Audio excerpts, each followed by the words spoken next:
Vamos a, vamos a pisar este tema porque nos quedamos muy cortos de tiempo.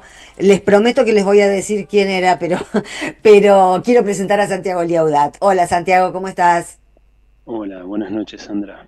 ¿Cómo va? ¿Cómo va? Bien, bien. Bueno, vamos a aprovechar el poco tiempo que tenemos El para poco tiempo sí continuar es con un día el... accidentado, así que Sí, tomate todo sí, el tiempo sí, que puedas. lo sé.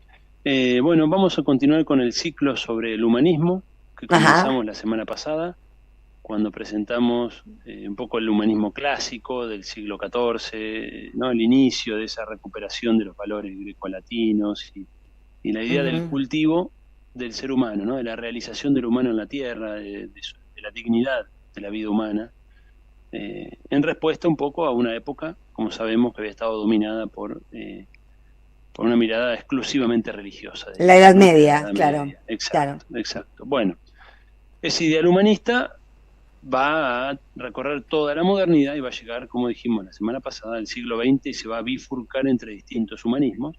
Pero ya en el siglo XVI, que es un siglo fundamental, que es el siglo de la conquista de América, ya aparecen las tensiones, digamos, con este ideario humanista, ¿no? En aquel siglo, España, a fines del siglo XV, 1492, se inicia la conquista de América, se suman los portugueses, ¿bien? Y esa experiencia, ese choque con una cultura tan distinta, tan extraña, ¿no?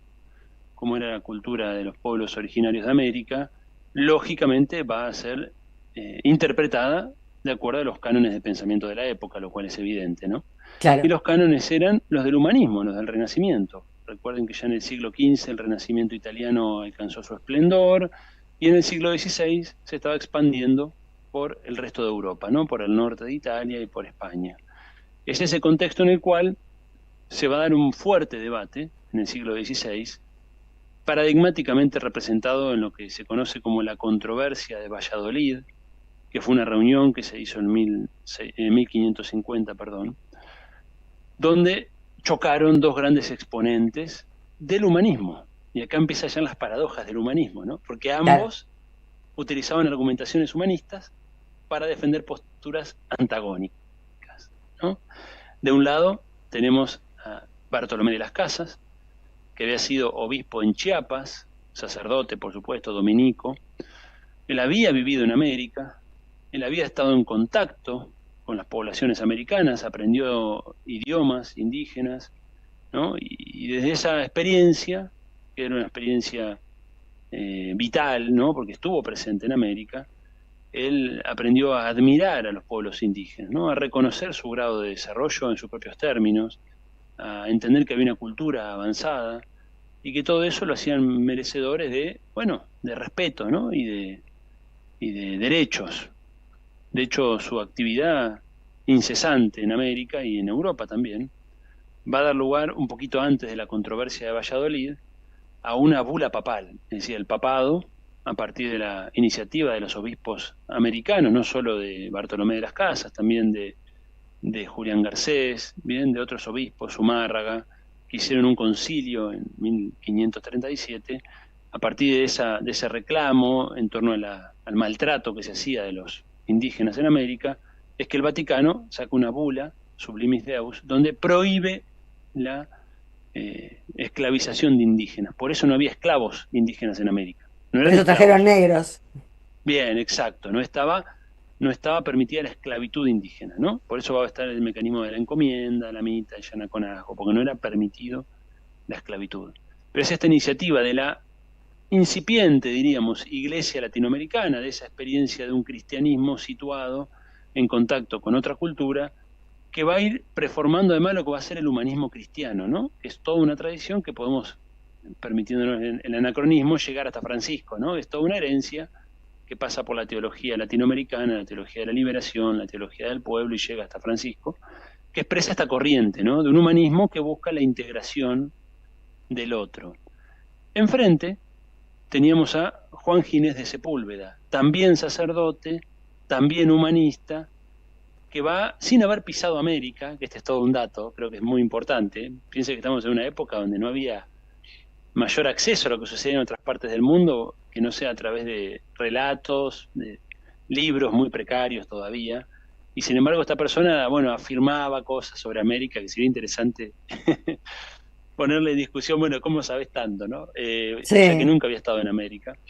Y él a partir de, bueno, de esos relatos y de evidentemente sus prejuicios, sus opiniones preformadas, se opone fuertemente a la idea de derechos indígenas y por el contrario va a sustentar la idea de la guerra justa, ¿no? La idea de que el dominio sobre lo americano estaba justificado, ¿no? ¿Y cuál es la justificación? A ver si le suena parecido a justificaciones del presente, ¿no? De tantas guerras. Bueno, la justificación era que en América predominaba el canibalismo, la brutalidad, el salvajismo, la barbarie, que por lo tanto los americanos eran incapaces de gobernarse a sí mismos, y que por lo tanto, de un modo humanista, para evitar los crímenes de América, debía, bueno, dominársenos, ¿no? Esa era un poco la justificación de la guerra, del dominio, ¿no? El Ujú. sacrificio humano estaba muy puesto en discusión, ¿no? Ustedes saben que en pueblos indígenas de México se practicaba el sacrificio humano de modo ritual.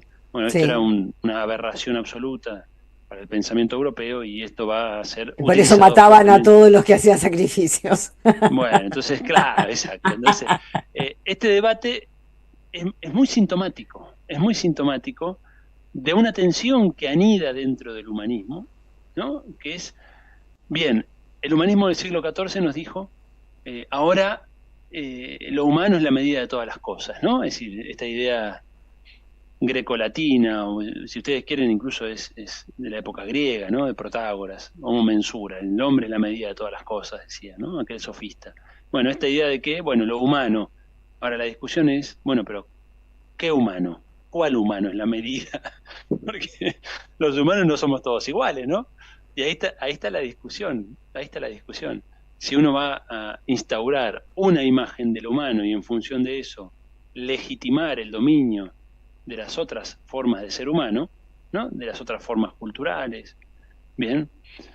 O si vamos a entender que lo humano precisamente es, Es de algún modo, la es sumatoria. solamente lo que se nos parece, claro. Claro, esa es la mirada de Sepúlveda, diríamos, ¿no? Claro. Que ha sido parte de su humanismo de la cristiandad, ¿no? De su humanismo de la dominación, de ese humanismo con el cual Europa justificó, y Estados Unidos lo ha hecho en el siglo XX y en el siglo XXI, justificar invasiones, justificar masacres, justificar Claro. distintas formas de violencia, ¿no? Incluso había muchas comillas, ¿no? Argumentos humanistas hasta en la dictadura militar argentina, ¿no? Es decir, veníamos a defender la civilización occidental y cristiana. Bueno, Sí. eso es un poco el discurso de este humanismo de la dominación.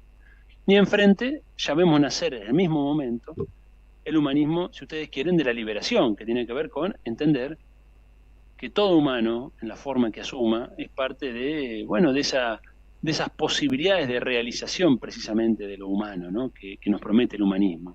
La idea de que no hay un único molde, sino eh, que bueno, que cada uno encontrará su camino, cada cultura, cada sociedad, ¿no? Cada país. Y es interesante porque estos debates de la escuela de Salamanca, a la cual pertenecía Bartolomé de las Casas, era una Ujú. escuela teológica, filosófica muy importante. Ahí estuvo Francisco de Vitoria, que es considerado el creador del derecho internacional, que era la idea de, bueno, tratemos de establecer reglas para que las naciones no vivan en guerra, ¿no? Es decir, un concepto humanista en el mejor sentido del término. Y a esa escuela también perteneció otro gran autor, que va a ser recuperado por Mariano Moreno, Francisco Suárez se llamaba, ya en el siglo XVII, también un gran humanista. Y Mariano Moreno va a retomar la teoría de la escuela de Salamanca, por la cual, cuando el monarca está ausente, la soberanía política recae en el pueblo, ¿no? Si este concepto, antes que Rousseau en el siglo XIX, lo planteó la escuela de Salamanca en el siglo XVII. Y fíjense cómo esto tuvo un impacto directo en América Mirá Latina, vos. ¿no? Y en nuestro proceso de independencia. Así que me pareció interesante Muy interesante. qué temprano ya aparecieron estas tensiones que en el fondo son las tensiones que en algún momento hicimos una columna aquí entre el humanismo semita y el humanismo helénico, hace ya como un año y medio o un año. Bueno, en el fondo hay una tensión ahí La entre, podríamos hacer de vuelta, te digo, ¿eh? bueno, está grabada en el podcast, para quien quiera. Ideas en jaque lo pueden escuchar, pero tenemos el humanismo semita, que es la idea de la igualdad, que trajo, ¿no?, el Evangelio de Jesucristo, la idea de, bueno, somos todos iguales, ¿no?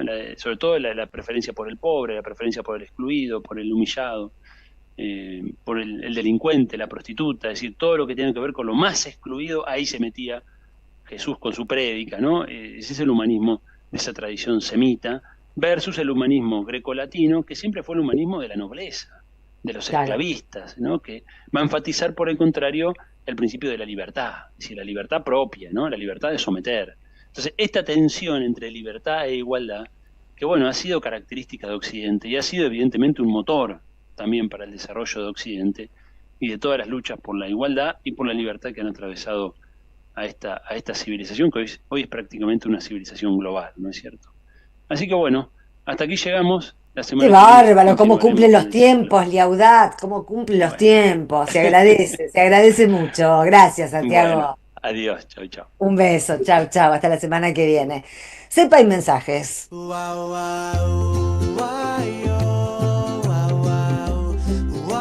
Jugo de limón. Un programa antioxidante.